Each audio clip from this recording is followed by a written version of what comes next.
যে আকাশমণ্ডলের পৃথিবী তিনি সৃষ্টি করেছেন 6 দিনে, এটা পার্থিব দিন নয়, এটা হলো ইয়াম, খুব লম্বা একটা সময়কাল।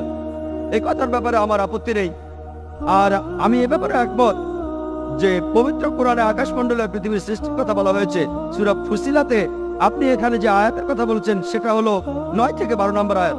বলা হচ্ছে যে তাহাকে কি অস্বীকার করিবেই যিনি এই পৃথিবী সৃষ্টি করিয়াছেন 2 দিনে?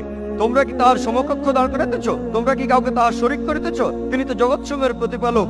10 নম্বর আয়াতে আছে তিনি ভূপৃষ্ঠে স্থাপন করিয়াছেন অটল পর্বতমালা এবং পৃথিবীতে খাদ্যের ব্যবস্থা করিয়াছেন 4 দিনে।